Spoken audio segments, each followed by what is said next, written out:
संपत्ति यहां पर जब्त की गई है। आज़ादी के बाद से आज तक पहली बार ऐसा हुआ है कि कोई केंद्र सरकार ये कह रही है कि हमारे से सैनिकों की पेंशन का बिल बर्दाश्त नहीं कर किया जा रहा। आज तक कभी किसी सरकार ने ये नहीं कहा कि देश की सुरक्षा के लिए पैसे की कमी पड़ गई है। आज तक किसी सरकार ने ये नहीं कहा कि सैनिकों की पेंशन का पैसा हम नहीं दे पा रहे हैं। सैनिकों को पेंशन दे के हम एहसान नहीं करते। सैनिक हमारे ऊपर एहसान करते हैं जब वो बॉर्डर के ऊपर अपनी जान दांव पे लगाते हैं। ऐसा क्या हो गया केंद्र सरकार को कि केंद्र सरकार के ऊपर केंद्र सरकार अब सैनिकों के पेंशन की बिल भी सैनिकों का पेंशन भी देने की हालत में नहीं बची है, और उन्होंने उस पेंशन के बिल को ख़त्म करने के लिए अग्निवीर योजना लेके आए हैं। अभी कुछ दिन पहले कहा गया कि हर 5-5 साल में केंद्र सरकार केंद्रीय कर्मचारियों के लिए एक वेतन आयोग बनाती है। 8वां वेतन आयोग अभी बनने वाला था। 8वां वेतन आयोग केंद्र सरकार ने कहा है कि अब हम 8वां वेतन आयोग नहीं बनाएंगे। 8वां वेतन आयोग क्यों नहीं, हर 10-10 साल में बनता है। 8वां वेतन आयोग क्यों नहीं बनाएंगे? कह रहे हैं कि हमारे पास पैसा नहीं है, पैसे की कमी है। केंद्र सरकार के पास अपने केंद्र के कर्मचारियों का वेतन बढ़ाने के लिए भी पैसा नहीं बचा। कहाँ गया केंद्र सरकार का सारा पैसा? ऐसा केंद्र सरकार की इतनी बुरी क्या हालत हो गई है कि केंद्र सरकार के पास अपने कर्मचारियों को जो हर बार बढ़ाया जाता था, वेतन आयोग बिठाया जाता था, वो भी नहीं बिठा रहे। मनरेगा, देश के गरीब से गरीब आदमी जिसके घर में कुछ भी नहीं होता, उस व्यक्ति को सरकार साल में 100 दिन की दिहाड़ी का पैसा देती है। 100 दिन का काम देती है और फिर 100 दिन का पैसा देती है दिहाड़ी के हिसाब से। केंद्र सरकार कह रही है हमारे पास वो पैसा भी नहीं है देने के लिए। पिछले साल के मुकाबले इस साल उस पैसे में 25% की कटौती कर दी गई है। देश के सबसे गरीब, सबसे मजदूर आदमी, किसान मजदूर, रिमोट इलाकों में जो देश में रहते हैं, गांव में रहते हैं, वो लोग दिहाड़ी के हिसाब से साल में 100 दिन की दिहाड़ी करते थे और सरकार उनको गड्ढे खोदने का काम करते थे, कहीं कुछ सड़क बनाने का काम करते थे, उनको सरकार 100 दिन की दिहाड़ी दिया करती थी। उसमें भी कटौती कर दी गई है। सरकार कह रही है पैसा नहीं है। केंद्र सरकार जितना टैक्स इकट्ठा करती है देश भर से, उसमें से एक हिस्सा राज्यों को देती है।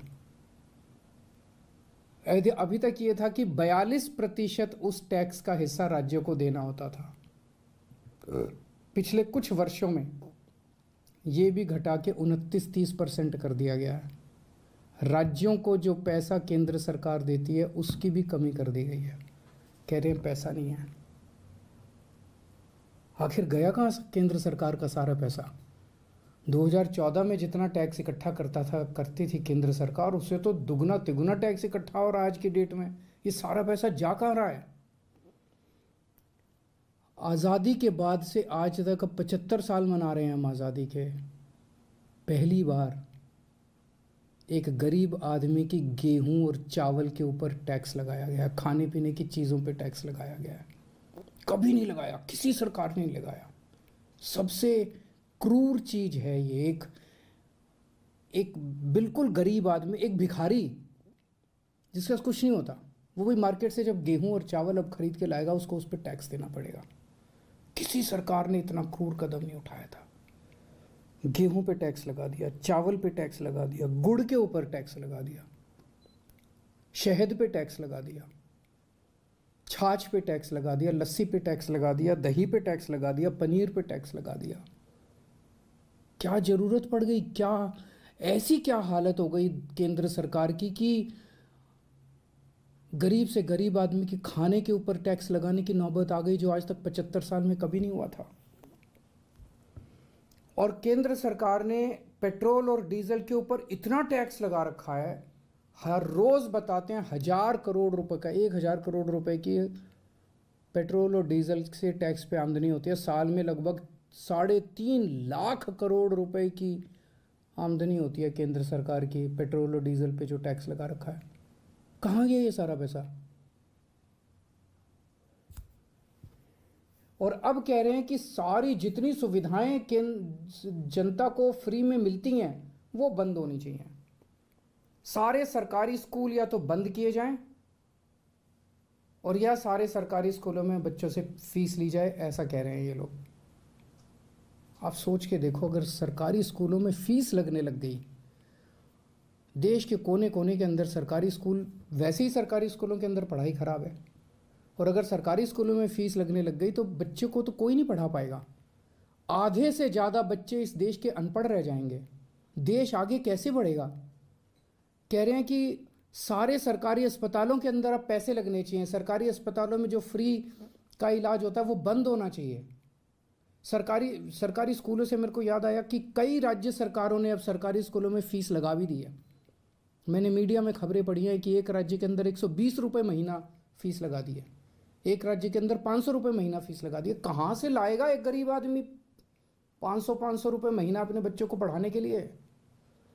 अब ये सारे देश के अंदर सरकारी अस्पतालों के अंदर कह रहे हैं कि फीस सरकारी अस्पतालों में बिना पैसे दिए इलाज नहीं होगा। गरीब आदमी के पास इलाज कराने के पैसे नहीं है, वो कहाँ से लाएगा पैसे इलाज कराने के लिए? और जिसके